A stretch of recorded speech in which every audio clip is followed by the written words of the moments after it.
The moment I felt my spine crack against the stairs, I knew life would never be the same. Time slowed as I tumbled down 2 flights, my older brother Marcus's enraged face disappearing from view above me. The last thing I heard before darkness took over was his cold voice. "That'll teach you to interfere." I'm Daniel, 25, and until that day, I'd spent my life trying to protect my brother's victims while our wealthy family covered up his violent outbursts. This time, I'd caught him attacking his girlfriend in our family mansion. I'd intervened, and he'd snapped. I woke up in the ICU, the steady beep of monitors my only company. I couldn't feel my legs. Panic set in as I tried to move, but everything below my waist remained stubbornly still. The pain in my upper body was excruciating, but the numbness below was terrifying. Dad arrived first, his expensive suit immaculate as always. Instead of asking how I was, he pulled out his checkbook. "Name your price, son. We'll call it unfortunate fall. The family can't handle another scandal." I stared at him through morphine-hazed eyes. Another scandal.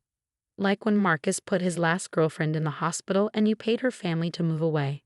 Or when he broke his college roommate's jaw and you bought the university a new library wing to bury the incident. Dad's face hardened. "You're upset. I understand. But think about your brother's future. One mistake shouldn't ruin his life." One mistake. My laugh came out as a painful wheeze. He threw me down 2 flights of stairs because I stopped him from beating Sarah. This isn't his first mistake, and you know it. Before Dad could respond, Dr. Wong, the neurosurgeon, entered with a tablet showing my MRI scans. Her face was grave as she studied the images. "Mr. Harrison," she addressed my father, "these scans show severe trauma to the thoracic spine. The pattern of injury is consistent with someone being forcefully thrown downstairs, not an accidental fall." Dad's checkbook appeared again. "Doctor, perhaps we could discuss this privately." Dr. Wong's expression turned to steel. "Mr. Harrison, are you attempting to bribe me to alter medical records?" "Of course not," Dad backpedaled smoothly. "I'm simply concerned about my son's privacy. Family matters should stay private." "Assault isn't a private family matter," Dr. Wong stated firmly. "These injuries are severe and deliberately inflicted. I've already notified the police." Dad's face turned red. "Daniel, think carefully about your next words. Our family name, your trust fund, everything depends on handling this discreetly." I looked at my useless legs under the hospital blanket. Years of protecting Marcus, of watching Dad clean up his messes with money and influence, flashed through my mind. How many victims had stayed silent because of our family's power? How many more would there be? "I want to press charges," I said, my voice stronger than I expected. "Marcus needs to face consequences this time." Dad's expression turned cold. "Then you're no longer my son. Don't expect any support for your medical bills or rehabilitation." He stormed out, leaving me alone with Dr. Wong, who immediately began explaining my injuries. "Your spine was severely traumatized, but with surgery and intensive rehabilitation, it may regain some function. It's crucial we operate soon." The police arrived that afternoon. Detective Rivera took my statement, photographed my injuries, and recorded everything with professional efficiency. "Your brother has a history," she said, reviewing her tablet. "Multiple complaints filed, all mysteriously dropped. But this time we have clear medical evidence. Sarah, Marcus's girlfriend, sneaked in to see me that evening. Her face was bruised, but her eyes were determined. "I'll testify," she whispered. "Your brother needs to be stopped. I'm so sorry you got hurt protecting me." The next morning, Marcus was arrested at our family's mansion. Dad's high-priced lawyers descended on the hospital, pressuring me to recant my statement. Mom called, crying about family loyalty and begging me to fix this mess. But the MRI didn't lie. The scans showed the brutal truth: compression fractures, displaced vertebrae, and severe spinal cord trauma. Dr. Wong's detailed reports documented everything, creating an irrefutable record of Marcus's violence. As I lay in that hospital bed, unable to move my legs, I thought about all the times I'd helped cover up Marcus's incidents. How many people had suffered because our family's wealth and influence had protected him from consequences? Dr. Wong scheduled emergency surgery for the following morning. "The operation is risky," she explained, "but without it, you'll definitely never walk again. With it, you have a chance." That night, alone in my hospital room, I made a decision. No more covering up, no more silence. No more protecting the family name at the expense of justice. Whatever happened with my spine, whatever mobility I might or might not regain, I would make sure Marcus finally faced the consequences of his actions. As nurses prepped me for surgery the next morning, Detective Rivera appeared with news. 3 more victims have come forward, she said. Your brother's day of reckoning has arrived. They wheeled me toward the operating room, my future uncertain but my conscience, for the first time in years, completely clear. The surgery lasted 11 hours. When I finally emerged from anesthesia, Dr. Wong was there, looking tired but satisfied. We successfully stabilized your spine and decompressed the spinal cord. Now we wait and work. My hospital room became a battlefield of sorts. Dad's lawyers arrived with documents, settlement offers, non-disclosure agreements, and papers to retract my police statement. Each time, Dr. Wong kicked them out, citing my need for rest and recovery.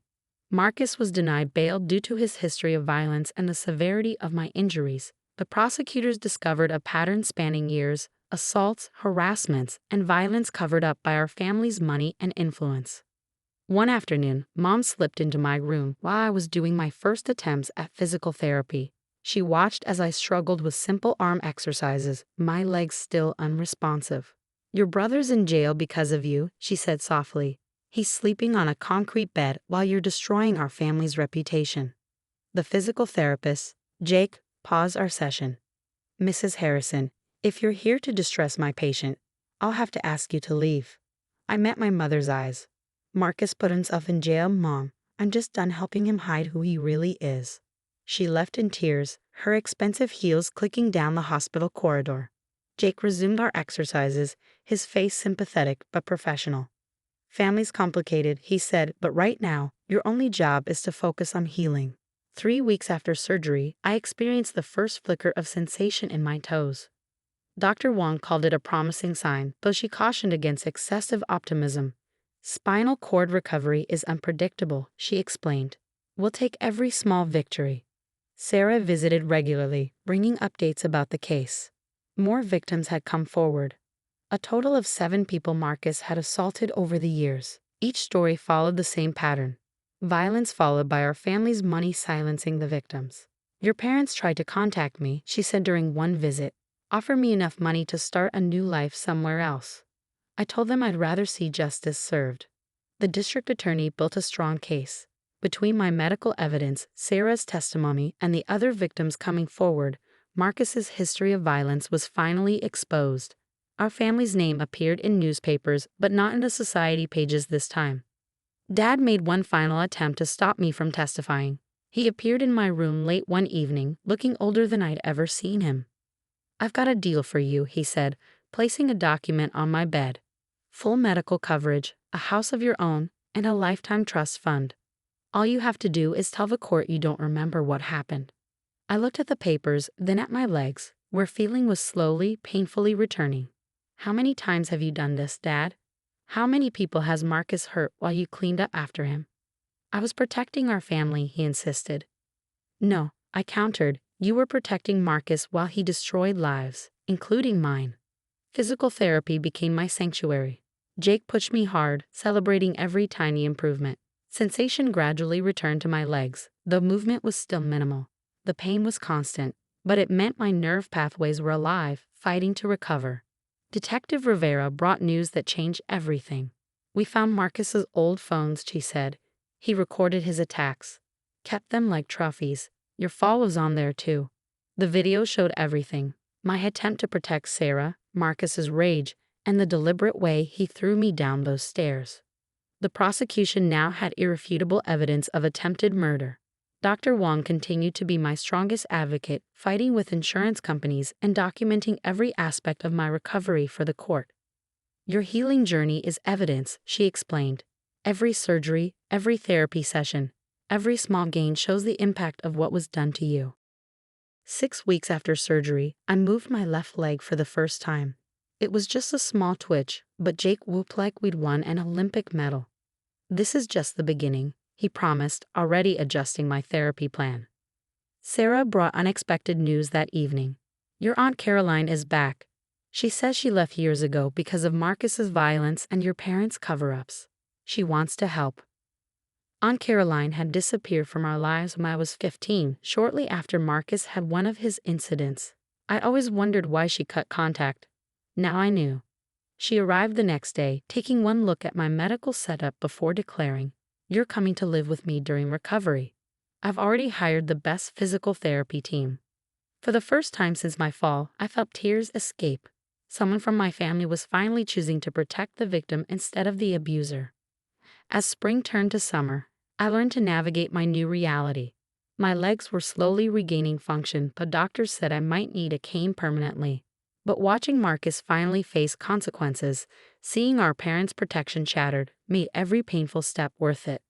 The preliminary hearing was approaching, and my testimony would be crucial.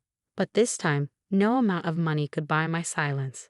The MRI scans had revealed more than just my broken spine. They'd exposed the cracks in our family's facade of perfection. The courthouse wasn't wheelchair accessible through the main entrance, a detail that seemed ironically fitting as I was wheeled up the ramp at the side door. After months of therapy, I could walk short distances with a walker. But today's testimony would be too long to manage without the chair. Marcus sat at the defense table, wearing an expensive suit that couldn't hide his prison pallor. Our parents flanked him like protective shields, but their usual confident facades showed cracks. The video evidence had shattered their ability to spin this as a family misunderstanding. Aunt Caroline squeezed my shoulder as I was sworn in. The prosecutor, Ms. Chen, approached with the MRI scans. "Can you describe what happened the day your brother did this to you?" I looked directly at Marcus as I testified. I heard Sarah screaming. When I found them, he was attacking her. I intervened and he grabbed me. The security video shows the rest. They played the footage. The courtroom fell silent as they watched Marcus throw me down the stairs, the sickening thud of my body hitting each step. Several jurors winced. Mom looked away. Dad stared straight ahead, his jaw clenched. "After your fall," Ms. Chen continued, "what did your father do?" "He offered me money to stay quiet. He'd done it before, for Marcus's other victims. It was our family's solution to everything. Pay people off, protect the family name." Marcus's lawyer tried to paint me as a jealous brother seeking revenge, but the evidence was overwhelming. 7 victims testified about their attacks. Sarah described the assault that led to my intervention. Medical experts, including Dr. Wang, detailed the deliberate nature of my injuries. The jury took only 6 hours to reach a verdict. Guilty on all counts, including attempted murder. Marcus showed no emotion as the judge sentenced him to 20 years. Mom collapsed in tears. Dad approached me outside the courtroom, his face ashen. "Are you happy now? Your brother's life is ruined." "He ruined his own life," I replied, and nearly ended mine. The difference is, I chose to stop the cycle. Rehabilitation continued at Aunt Caroline's house. The therapy pool she'd installed became my sanctuary. In water, my legs remembered their strength more easily. Jake, who'd insisted on remaining my physical therapist, called it my comeback pool. 6 months after the trial, I took my first unassisted steps. They were wobbly, and I still needed the walker for longer distances, but they were mine. Sarah, who'd become a close friend, recorded the moment. "Sending this to Marcus," she said with satisfaction. "Let him see what survival looks like." Dr. Wang continued monitoring my progress, though now as both doctor and friend. "Your spine is healing remarkably well," she said during a checkup. "But more importantly, you're healing inside." She was right. Standing up to my family had straightened more than just my spine. The constant guilt of staying silent, of watching Marcus hurt people while our parents covered it up, had been a different kind of paralysis. Aunt Caroline helped me start a foundation for survivors of family violence, focusing especially on cases where wealth and influence had silenced victims. We offered legal support, medical care, and most importantly, a community that understood. Sarah became our first success story, completing her law degree with the foundation's support. "I'm going to help other victims fight back," she declared at her graduation. No more silence. 1 year after the trial, I received a letter from Marcus in prison. "I've had time to think," he wrote. "I don't expect forgiveness, but I want you to know I understand now. What I did, what our parents enabled, it was wrong. All of it." I showed the letter to my therapist, who'd helped me process the complex emotions of betraying family loyalty for the greater good. "Do you believe him?" she asked. I believe he's finally facing himself, I replied. That's a start. Mom started sending tentative messages through Aunt Caroline. She was in therapy too, finally confronting her role in enabling Marcus's violence. Dad remained distant, his pride unable to accept the public exposure of our family's darker truth. Walking remained challenging. Some days, the pain and weakness in my legs reminded me viscerally of that fall. But each step, each moment of standing on my own, felt like victory. During a foundation event, a young woman approached me. Your story gave me courage, she said. I testified against my abusive family last month. They had money too, thought they could buy silence. How did it feel? I asked. Like learning to walk again, she smiled. Scary but freeing. I understood perfectly. My spine would never be the same. The MRI scans showed permanent damage. But they also showed something else. The moment I chose truth over family loyalty, justice over money, healing over silence. Standing at the podium later that evening, supported by a sleek black cane, I surveyed the room full of survivors and allies. Sometimes, I told them, breaking your silence means breaking other things too. Family bonds, social expectations, the walls of protection built by wealth and influence. But in that breaking, we find our strength. In that truth, we find our healing. The scars on my spine marked more than just physical trauma. They mapped a journey from complicity to courage, from silence to truth. Every step I took, however unsteady, carried me further from the person who had helped hide family violence and closer to the one who finally stood against it.